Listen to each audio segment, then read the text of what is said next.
Hello అండి, నమస్తే. Welcome back to family bytes. ఈరోజు వీడియోలో చాలా ఈజీగా క్విక్గా చేసుకునే ఒక టేస్టీ స్నాక్ రెసిపీని చూపించబోతున్నాను. అదేంటంటే ఆనియన్ బోండా. వీటిని చేసుకోవడానికి పెద్దగా టైం ఏమీ పట్టదు. కేవలం 5 నిమిషాల్లో వేడివేడిగా చేసుకొని రుచిగా తినేసేయచ్చు. ఈ సింపుల్ అండ్ టేస్టీ ఆనియన్ బోండాని ఎలా ప్రిపేర్ చేసుకోవాలో చూసేద్దాం. దీనికోసం ముందుగా ఒక 3 ఉల్లిపాయలను తీసుకోండి. ఉల్లిపాయలని ఇలా పొడవుగా స్లైసెస్ లాగా కట్ చేసుకోవాలి. ఇందులోనే రుచికి సరిపడా ఉప్పుని తీసుకొని వీటిని బాగా కలపండి. ఇలా కొంచెం ప్రెస్ చేస్తూ కలపడం వలన ఉల్లిపాయలు విడివిడిగా అవుతాయి, అలాగే కొద్దిగా సాఫ్ట్ కూడా అవుతాయి.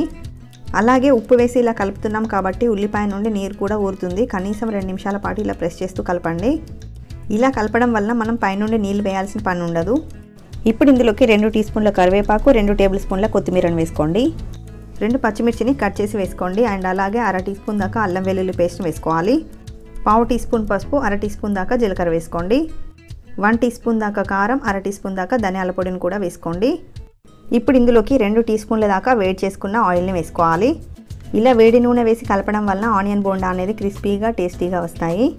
ఇప్పుడు బైండింగ్ కోసం 1/2 కప్పు దాకా శనగపిండిని, 2 టేబుల్ స్పూన్ల దాకా బియ్యం పిండిని వేసుకోండి. ఇప్పుడు ఇవన్నింటిని ఉల్లి ముక్కలకి బాగా పట్టే విధంగా కనీసం 2 నిమిషాల పాటు మిక్స్ చేసుకోండి. ఇందులో అసలు వాటర్ వేయాల్సిన పని లేదు. మనకి ఉల్లిపాయల నుండి వచ్చిన వాటర్తోనే పిండి మొత్తం కలిసిపోతుంది. ఇలా ప్రెస్ చేస్తూ పిండి మొత్తాన్ని బాగా కలుపుకోవాలి. పిండి అనేది ఇలా కొంచెం గట్టిగానే ఉండాలి. లూజ్గా కలిపితే ఆయిల్ అనేది ఎక్కువగా పీల్చేస్తుంది, అలాగే లోపల వరకు ఉడకదన్నమాట. ఇలా కలుపుకున్న పిండిని బోండాలా రౌండ్గా చేసుకొని ఒక ప్లేట్లోకి తీసుకొని పెట్టుకోండి. ఈ ఆనియన్ బోండా సైజ్ అనేది మరి పెద్దగా కాకుండా చిన్నగా కాకుండా మీడియం సైజులో చేసుకోండి.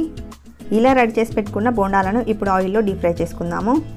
డీప్ ఫ్రైకి సరిపడా ఆయిల్ని పెట్టుకొని ఆయిల్ హీట్ అయ్యాక మంటని మీడియం టు లో ఫ్లేమ్లో అడ్జస్ట్ చేసుకుంటూ ఆయిల్లో పట్టే విధంగా బోండాలను వేసుకోండి. అన్ని బోండాలు కూడా ఈవెన్గా లోపలి వరకు వేగి పైన క్రిస్పీగా అయ్యేంత వరకు కూడా మంచి గోల్డెన్ కలర్లోకి వచ్చేంత వరకు ఫ్రై చేసుకోవాలి. ఇలా మంచి కలర్లోకి వచ్చాక వీటిని ఇప్పుడు ప్లేట్లోకి వేసుకుందాము. ఇలాగే పిండి మొత్తాన్ని కూడా బోండాల కింద చేసి తీసుకోవడమే.